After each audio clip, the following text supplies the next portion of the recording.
शीतल जी, एक तो शीतल जी को बताऊं भाई, आपके बहुत यहाँ चाहने वाले हैं। एक साहब का कहना है कि शीतल जी में क्रांतिकारी उनको नजर आता है।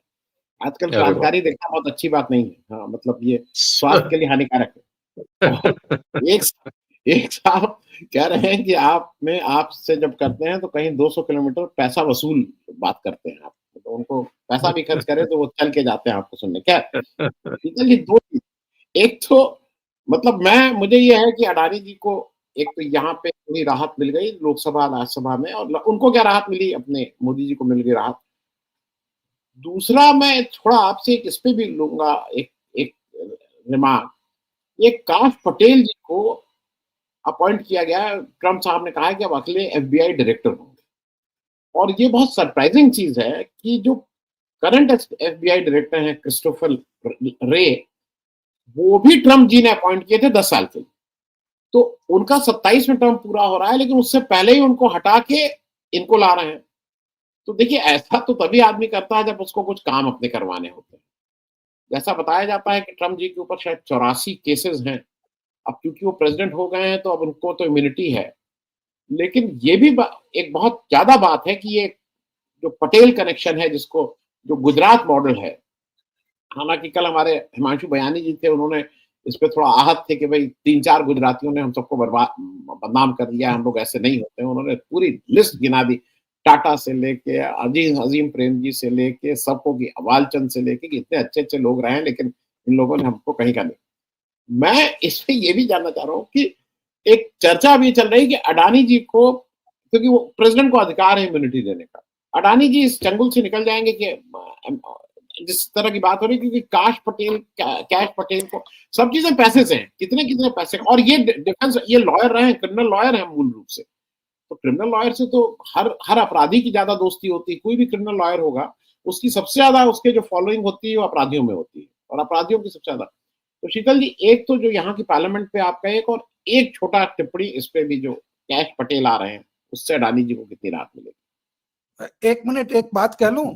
वो जी जी। कैश पटेल जो है ना, नाम ही उनका देखिए कितना बढ़िया नाम है, रोकड़ा पटेल। कैश पटेल का क्या मतलब हुआ? रोकड़ा। तो वो रोकड़ा पटेल है, वहां भी रोकड़ा, यहाँ भी रोकड़ा। तो चलिए आगे शीतल जी, रोकड़ा पटेल कहिए। ये कैश पटेल साहब एक्चुअली अफ्रीका में पैदा हुए थे और अफ्रीका के मूल के गुजराती हैं। गुजरात के बहुत सारे लोग अफ्रीका में बस गए थे, और केन्या वगैरह में उथल पुथल के बाद उनमें से बहुत सारे लोगों को इंग्लैंड में नागरिकता मिली, बहुत से अमेरिका वगैरह चले गए थे। उसमें से एक परिवार से हैं, पुराने रिपब्लिकन हैं और बहुत एग्रेसिवली इजराइल के लिए कैंपेन करते रहे। इजराइल, अभी उनके जो लेटेस्ट भाषण हैं वो सब इजराइल के साथ ज्यादा खड़े होने को लेकर है। वो बात आपकी ठीक है कि इस सब से जो प्रेसिडेंट के राइट्स वगैरह हैं, लेकिन प्रेसिडेंट के राइट तरह से मिसयूज बहुत नहीं हुए। अभी बाइडेन ने जाते जाते अपने लड़के को जरूर बरी किया है। थोड़ा बहुत तो सब जगह होता है, लेकिन फिर भी वहां तुलनात्मक रूप में इतना नहीं है। दूसरे, ये मामला चूंकि कोर्ट में जा चुका है, तो वहां के कोर्ट्स वगैरह जो है इस तरह से कंप्रोमाइज होंगे। कुछ भी सकता है दुनिया में, आज की दुनिया में। देखिए, पूरा का पूरा ये जो मैटर है राफेल वाला, फ्रांस की सरकार ने भारत की सरकार के साथ मिलकर धीरे धीरे उस मामले पी ही गए। वो लोग यूरोप में भी पी ही गए, जबकि वहां कई एजेंसियां जांच कर रही थी, वहां कोर्ट रोड पे भी गया था मामला। लेकिन कुल मिला के ठंडा कर लिया। राष्ट्रीय हित जब सवाल सामने आ जाता है, या राष्ट्रीय हित जब नेताओं के हित हो जाते हैं, तो कुछ मांडवाली दुनिया में सब जगह होती है।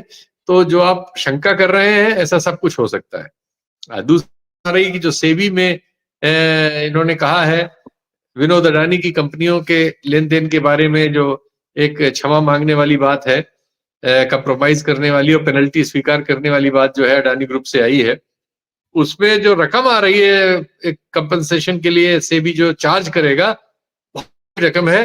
अडानी साहब को जुटाने में पसीने आ जाएंगे साहब। 28 लाख रुपए मांग लिए गए हैं सेबी की ओर से।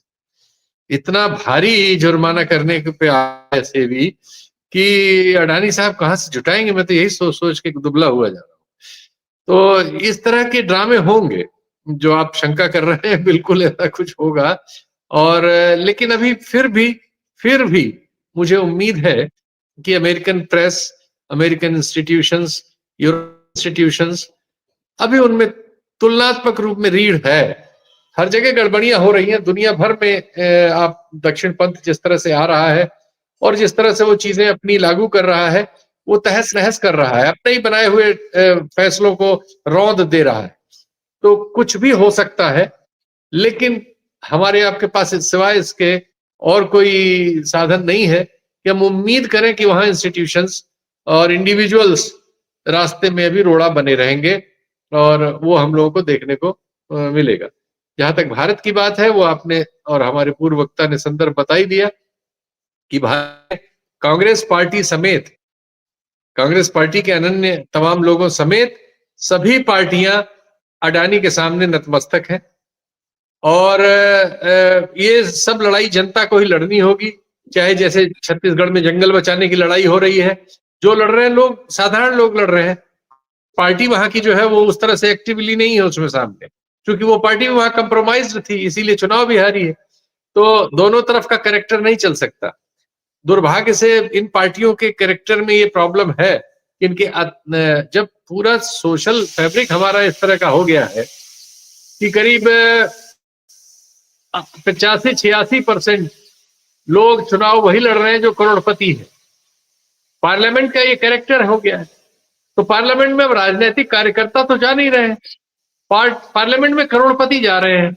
जो 12-14% नहीं है वो दलित और आदिवासी कोटे वाले हैं, क्योंकि उसमें से बहुत सारे लोग नहीं पैसे वाले हैं, इसलिए वो आंकड़ा है। वरना 100% आपको यही मिलता। हम आप सब जानते ही हैं कि अब चुनाव लड़ने का मादा, चुनाव का टिकट, सारा मादा स्थानीय स्तर पर पैसे वाले और फिर वो राष्ट्रीय स्तर पर पैसे वालों के बीच बट गया है। बाकी लोग सिर्फ 5 किलो अनाज पर या तो वोट दे दें, या 1000 रुपए महिला किसी योजना पर वोट दे दें, किसी बिजली पर दे दें, सिलेंडर के वादे पे दे दें, किसी ऐसी चीज पर जो उनके जीवन में थोड़ा बहुत फर्क ला पाती है, ऐसी किसी चीज पर वो अपना वोट दे दे। बस इसी के लिए जीवित रखे गए हैं और इन्हीं लोगों के बल पे हम अपने को 5वीं, 4थी और तीसरी अर्थव्यवस्था दुनिया की बता रहे हैं। ऐसे महान देश में जिसमें दुनिया के सबसे ज्यादा कुपोषित बच्चे हों, सबसे ज्यादा रक्ताल्पता के शिकार स्त्रियां हों, वहां हम ये सब दावे करें और 82 करोड़ लोगों को हम राशन दे के जीवित रखे हों, इसके बाद ये दावे करते रहते हैं हम विश्वगुरु हैं। अभी हाल में हमारी एक फ्लाइट जा रही थी मैनचेस्टर, कुवैत में कोई प्रॉब्लम हुई, वो रुक गई। वहां क्या हुआ कि जो उसमें भारतीय नागरिक थे उनको लाउंज फैसिलिटी भी नहीं मिली, और जो ब्रिटिश और अमेरिकन नागरिक थे उस फ्लाइट में, वो 12-13 घंटे लेट हो गई थी, उनको सबको होटलों में ठहराया गया। हमारे यहाँ बताया जाता है कि हमारा डंका बज रहा है और पता नहीं कहां लंका हम उधेड़ रहे हैं। रियलिटी ये है कि लाउंज फैसिलिटी नहीं मिली, उसके लिए हमारे दूतावास को हस्तक्षेप करना पड़ा, कुछ फीस चुकानी पड़ी, कुछ यहाँ से पॉलिटिक्स हुई, चूंकि सोशल मीडिया पे हल्ला हो गया था, तब उनको लाउंज फैसिलिटी मिली। यानी उनके पास बाथरूम जाने तक का 13-14 घंटे बेचारे स्ट्रैंडेड रहे एयरपोर्ट पे, तो पानी पीने का मिलना, बाथरूम जाना, इसकी फैसिलिटी थी। और बाकी आप समझ सकते हैं। और यूरोपियंस को होटल्स में ले जाया गया, जैसा सभी एयरलाइंस करती हैं। तो ये हमारा विद्रूप है, हम झूठ पे चल रहे हैं। सच्चाई है कि हमारी मैन्युफैक्चरिंग कुल 2% के आधार पर सरकारी आंकड़ों के हिसाब से बढ़ रही है, 2%। तो हम ये जो 5.5-6% जीडीपी बता रहे हैं, मुझे तो इसमें भी बहुत फर्जीवाड़ा लग रहा है। मुझे लगता है कि जब भी सरकार बदलेगी, इन आंकड़ों की पुनर्परीक्षा में आप पाएंगे कि ये झूठे निकले। हो सकता है हमारी विकास दर 2-3 ही हो, इसमें फॉर्जरी हो रही हो। क्योंकि एग्रीकल्चर में तो मैं देख रहा हूं ऐसा कोई रिवोल्यूशन हुआ नहीं है। 3-3.5-4% की ग्रोथ उसमें दिखा के आंकड़े को खींच तान के 5.5 तक ले जाया गया है।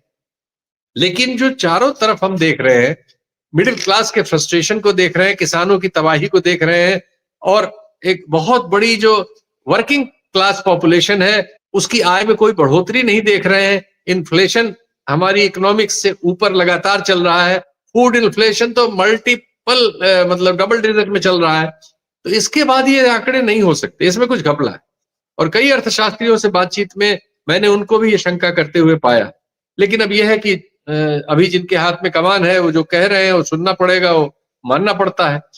तो स्थिति ये है कि हमारा मेक इन इंडिया नहीं चला, हमने नोटबंदी की, उल्टा हो गया, उससे दुगनी कैश मार्केट में आ गई, और उससे 25 गुना ज्यादा नकली नोट आ गए।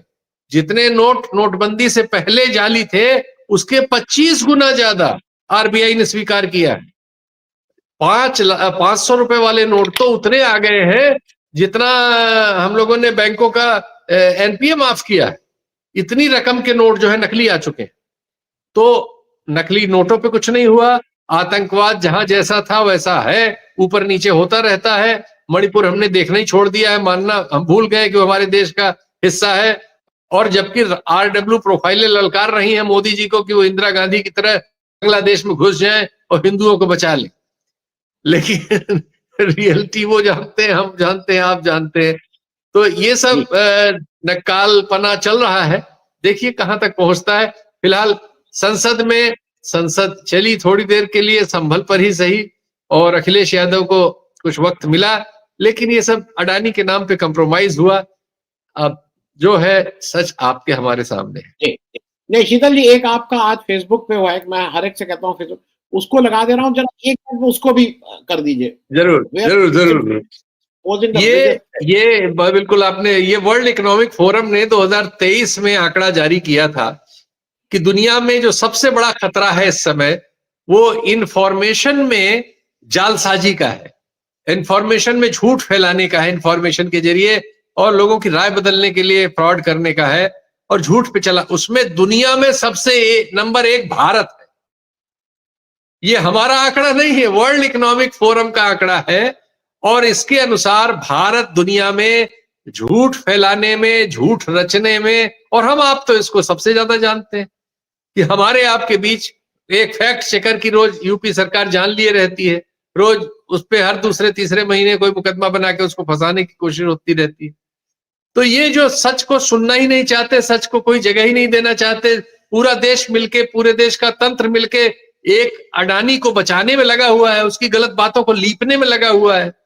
पूरी संसद, पार्टियों के अंदर पार्टियां, सब मिलजुल के एक बड़े अपराध को छुपाने में लगी हुई है। तो ये लिस्ट हमें वो नहीं करती, मतलब इसमें कोई हमें शंका करने की गुंजाइश नहीं है।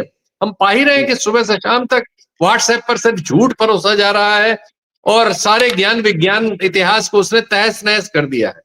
जनरल आईक्यू हमारा इतना पुअर हो गया है कि आने वाली पीढ़ियों का मैं भविष्य देख के बहुत डर जाता हूं, क्योंकि एक बहुत बड़ी संख्या ऐसे लोगों की हम पैदा कर दे रहे हैं जिनको सचमुच में दुनिया के बारे में कुछ नहीं पता होगा। और आजकल एक वीडियो चल रहा है बहुत इस मामले में शानदार, कि एक प्राइमरी स्कूल है, तो उसमें एक बच्चे से पूछता है अध्यापक कि भाई सूर्य ग्रहण कैसे लगता है या चंद्र ग्रहण कैसे लगता है, इसके बारे में। तो वहां बात होते समय बोलने लगता है जो उसने पढ़ रखा है कि पृथ्वी सूर्य का चक्कर लगाती है, ये सब जो किताबों में पढ़ता है। लेकिन दूसरा बच्चा खड़ा हो के मास्टर, और वहां कोई सीनियर भी आया हुआ था, प्रतिवाद करता है, कहता क्या बात करते हैं आप, पृथ्वी तो शेषनाग के सिर पे खड़ी हुई है। और वो सबको गालियां देते हुए घर चला आता है, कहता मैं अब स्कूल नहीं जाऊंगा, इनको कुछ नहीं आता। बताइए पृथ्वी कहीं बिना किसी चीज पे रह सकती है? पंडित जी बताए हैं पाप लगेगा, शेषनाग के सिर पे खड़ी है, और हमको बताया जा रहा है कि वो घूमती है और सूरज का चक्कर लगाती है। देखिए कितनी गलत बातें हमारे स्कूल में पढ़ाई। तो अब आने वाले दौर में ऐसा हो सकता है कि बच्चों का बहुमत कहे कि साहब क्या बात कर रहे हैं आप, क्योंकि माइथोलॉजी वाया व्हाट्सएप यूनिवर्सिटी आपको ओवरपावर कर लेगी, आपके नॉलेज सेक्टर को, और मूर्खों का रेवड़ ज्ञानवान को बेइज्जत करके कोने में कर देगा। वो बेचारा हाथ जोड़ लेगा कि हाँ सर आप ही ठीक कह रहे हैं, क्योंकि उसको पीटने लगे लोग।